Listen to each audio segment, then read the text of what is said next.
Diamond Harbour নদী সৌন্দর্যায়ন প্রকল্পে কোটি কোটি টাকার অনিয়মের অভিযোগ। দক্ষিণ চব্বিশ পরগনার ডায়মন্ড হারবারের প্রস্তাবিত নদী সৌন্দর্যায়ন প্রকল্পে কোটি কোটি টাকা অনিয়ম ও অপচয়। ডায়মন্ড হারবারের থানায় অভিযোগ দায়ের করলেন বিজেপি নেতৃত্ব অভিজিৎ দাস।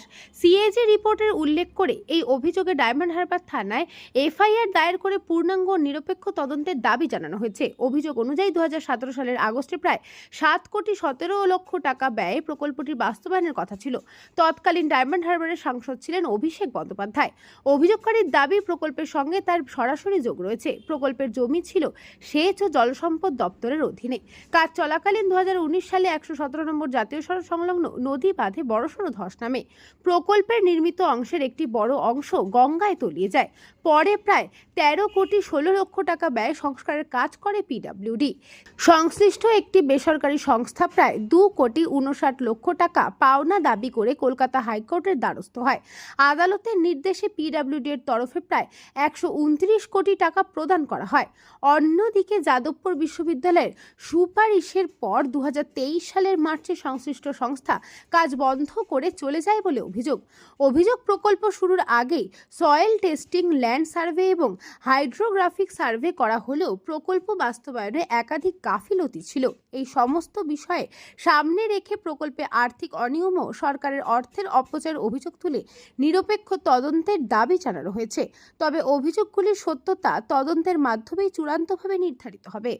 দেখুন, এই যে বিউটিফিকেশন, এই ডায়মন্ড হারবারের এই যে নদীবাদটা রাস্তার পাশে, এটা বিউটিফিকেশন করার জন্য 2017 সালে অভিষেক ব্যানার্জি বিশাল ঘটা করে একটা প্রোগ্রাম করে এবং তারপর অগস্ট মাসে 7,17,00,000 টাকা ট্যুরিজম ডেভেলপমেন্ট থেকে পিডব্লিউডিকে দেওয়া হয়।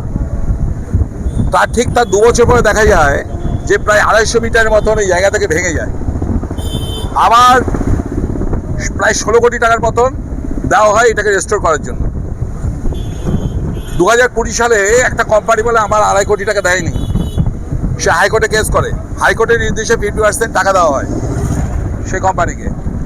এবং তারপরে 2023 সালে মার্চ মাসে যাদবপুর ইউনিভার্সিটি ফিজিবিলিটি ডিপার্টমেন্ট থেকে পরিষ্কার বলে দেওয়া হয় যে এইটা বিউটিফিকেশন করার জন্য উপযুক্ত নয়।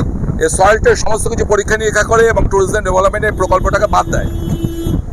আমার প্রশ্ন এইটা যে অভিষেক ব্যানার্জির নির্দেশে সেদিকে পিডব্লিউডি ইঞ্জিনিয়ারগুলো তাহলে কী রিপোর্ট দিয়েছিল যে এতগুলো কোটি কোটি টাকা যে পাবলিক মানিটা যে এটা নষ্ট হলো, এর পিছনে কি রয়েছে? এবং ক্যাগের এই রিপোর্ট আমার কাছে রয়েছে। ক্যাগের রিপোর্টে 68 নম্বর ফুটপ্রিন্টে পুরো পরিষ্কার অভিষেক ব্যানার্জির নাম রয়েছে যে তার নির্দেশে এই প্রকল্প রূপায়ণের নাম করে এত কোটি টাকা দেওয়া হয়েছিল এবং তার ফলে আজকে এই প্রকৃতির এই ভারসাম্য নষ্ট হচ্ছে। বারবার এই জায়গাটা ভাঙছে। কিছুদিন আগেও প্রায় 16 লক্ষ টাকার মতো দেওয়া হয়েছিল। এই যে আমাদের যেটা ভয় যে এই টোটাল এইটা যদি ভেঙে যায় তাহলে টোটাল গঙ্গাসাগর থেকে এইটাই হচ্ছে কানেক্টিং লিঙ্ক, এই রাস্তাটা, সেই কানেক্টিং লিঙ্কে আমাদের ছিন্ন হয়ে যাবে, তাহলে বাকি পুরো জনজীবন ব্যাহত হবে। আমি এই জন্য আজকে বিভিন্ন department, anti corruption department, DM, principal secretary সকলের এগেনস্ট কাছে এবং একটু পরে আমি থানায় যাব এবং এসডিওর কাছে যাব। অভিষেক ব্যানার্জি এবং পিডব্লিউডি যে সমস্ত অফিসিয়াল এবং এর সঙ্গে আনুষঙ্গিকভাবে যারা জড়িত আছে প্রত্যেকের বিরুদ্ধে তদন্ত করে এফআইআর দায়ের করা হোক। দক্ষিণ চব্বিশ পরগনা থেকে বাবলু প্রামাণিকের রিপোর্ট, নিউজ বঙ্গ time. St. Augustine's Day School, Barakpur.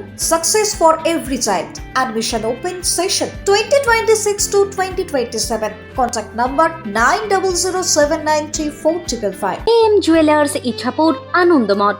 আমাদের মেকিং চার্জ 3%। আমাদের লাইভ দেখুন JM Jewelers ফেসবুক পেজে প্রতিদিন রাত 7:35 আমাদের ভিডিও শেয়ার করলে পেয়ে যাবেন সোনার নাকছাবি একদম ফ্রিতে। ঠিকানা ইছাপুর আনন্দমঠ, উত্তর 24 পরগনা। যোগাযোগ 7439131404। আমাদের অনলাইন ডেলিভারির ব্যবস্থা আছে।